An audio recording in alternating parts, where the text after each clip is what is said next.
10 days in the Everglades. Well, okay, my name's Brian. I want to survive 10 days in the Everglades. I'm Vanessa, and I'm going to survive 10 days in the Everglades. Hey, there might be an alligator there. Okay. Our driving question. How can we adapt in a unique natural habitat from one environment to another? Everglades. Did you know Everglades is a national park and it can be dangerous? It contains dangerous species with interesting swamps. In order to discover if we could survive in the Everglades, we needed to understand the land attributes. So, land features.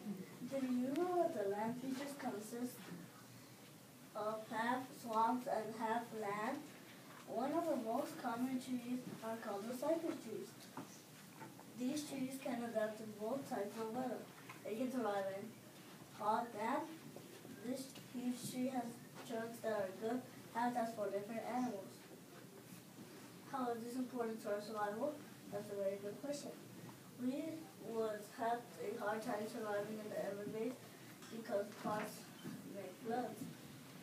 And we have to look for dangerous predators. Okay, so going back to our cypress tree, it can live in two different climates. It can live in land and it can live in water. As you can see in this photo, the cypress tree is in water and the cypress tree are in land. I would like to backtrack with Alonda. It has a big trunk, so different types of animals can live there, and even us. When comparing these two animals, they can both help threaten our survival in the Everglades. Our survival and we can be prey and keep us from dying of hunger. Okay. Florida panther. The species that will help us decide if we could survive in the Everglades is the Florida panther. The panther uses its keen eyesight to catch prey for survival. Its mouth can open as wide as 10 or 12 inches long. Its claws are used to defend our tent. We learned that this mammal can be used for our 10-day survival in the Everglades because we can use this animal for meals, clothing, and tools. Does anybody know what keen means? Keen? Like good? Yes, you're right. Plants. The plants that are important to our survival are the Christmasberry, the green violet, and the yellow hibiscus. The reason is because these provide food for us.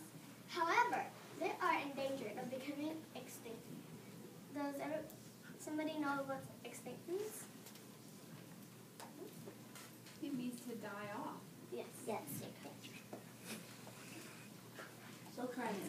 So for my team, adapting to this environment, it would be easy because it is very comparable to the United States.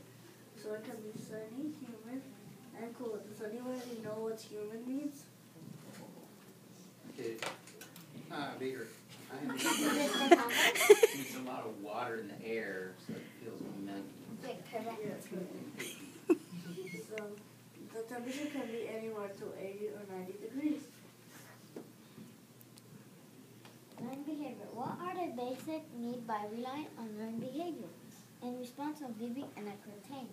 We had a challenge getting water because there's alligators in the swamp. So what I mean about alligators in the swamp, if we don't camouflage, we might become a part of the food chain because the alligator might see us. So we have to be camouflaged with the grass. And you need to bring your own water. Animal adaptations. The Everglades is a home to very fast areas of plants and to a wet subtropical environment. Who knows what vast areas of plants and wet subtropical environment?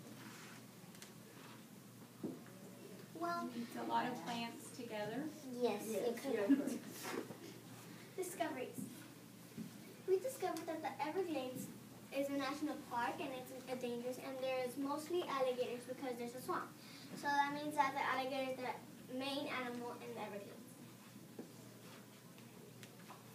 So a survival backpack. We created a survival backpack that has tools in it so we can survive for 10 whole days in the Everglades. So what we're using is a rope to climb the trees, the cypress tree.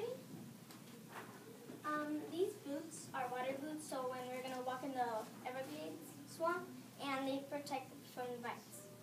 And if we don't wear these shoes and we get bitten, and if we have them, then it protects the bites from like getting infected. And I'm gonna use rocks to make our fire.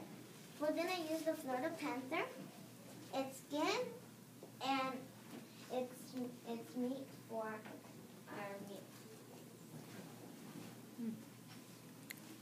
And the rocks to make fire, we just press them together and it can make fire.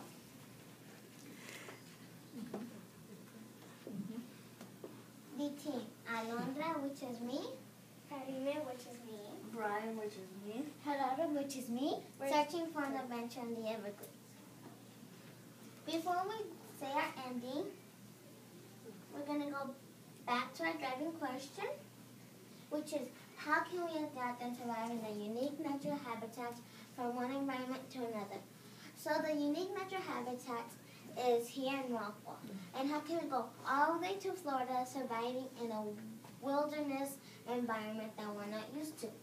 So I think my question is, would I survive? And I think I will not survive because sometimes it's cold and sometimes it's hot. So I like if we can't go swim, I'm gonna be upset because I like going in the pools, being free. And so, Karime, what would you like to say? I think I wouldn't like to be in the Everglades because it's all wet and there's dangerous animals, and I don't like wet places. Brian? I think I will survive because it is very comparable to the United States. And sometimes in the morning it's cold and there it's also cold too. And in the day it's like hot like here too, so I think I will. Okay. Gerardo? I think I will survive.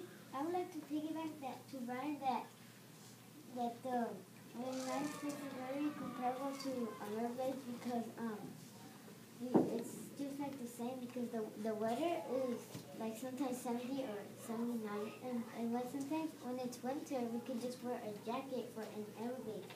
And when it's hot we just wear like shorts and stuff to survive. So, well, y'all two boys are comparing Rockwall with Florida, the Everglades. I would like to say something. Heather, I think you shouldn't wear shorts or these type of shirts because there's a lot of flies and mosquitoes Yeah, and they can bite. closer to the Everglades because that's where they lay their eggs. Okay. So now we go all the way to our ending, which is, you can't leave Everglades until you see an American crocodile, and you can't leave Everglades not seeing the beauty.